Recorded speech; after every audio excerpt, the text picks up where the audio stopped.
ഇപ്പോൾ ഒട്ടുമിക്ക ആളുകളിലും ഇപ്പോൾ തൈറോയ്ഡ് ഇഷ്യൂ ഭയങ്കരമായിട്ട് ഇവിടെ റെലവൻ്റാണ്. ഇപ്പം തൈറോയിഡിന് മരുന്ന് കഴിക്കുന്നവർ ആജീവനാന്തം മരുന്ന് കഴിക്കേണ്ടി വരും, അല്ലാതെ ക്യൂർ ആവുമോ മെഡിസിൻ കൊണ്ട്? ഡിപ്പെൻസ് കണ്ടീഷനാണ്. നമുക്ക് ഇതിനകത്ത് ഏറ്റവും പ്രധാനപ്പെട്ട കാര്യം എന്ന് പറയുന്നത്, ഈ തൈറോയിഡിന് മരുന്ന് കഴിക്കുന്നവർ ഈ തൈറോയിഡിൻ്റെ എല്ലാ ഫംഗ്ഷനും ചെയ്യിപ്പിക്കാൻ പറ്റുന്നില്ല.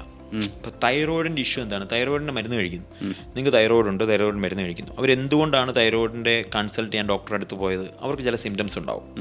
എന്തായിരിക്കും സിംറ്റംസ്? അവർക്ക് മുടി പൊഴിയുന്നുണ്ടാവും, അല്ലെങ്കിൽ രാവിലെ എണീക്കുന്നതിന് ക്ഷീണം ഉണ്ടാവും, ശരീരം തളർച്ച ഉണ്ടാവും, അല്ലെങ്കിൽ വെയിറ്റ് ഗെയിൻ ചെയ്യുന്നുണ്ടാവും. പല സിംറ്റംസ് ഉണ്ട്. തൈറോയിഡിൻ്റെ മരുന്ന് കഴിച്ചു തുടങ്ങുമ്പോൾ T3 T4 TSH നോക്കുമ്പോൾ ഇതെല്ലാം നോർമലായിട്ടുണ്ട്. അതിനർത്ഥം തൈറോയിഡ് മാറി എന്നല്ല. അതായത് തൈറോയിഡിൻ്റെ ഒരു കാര്യം മാത്രമാണ് ഈ T3 T4 നോർമലാവുക എന്നുള്ളത്.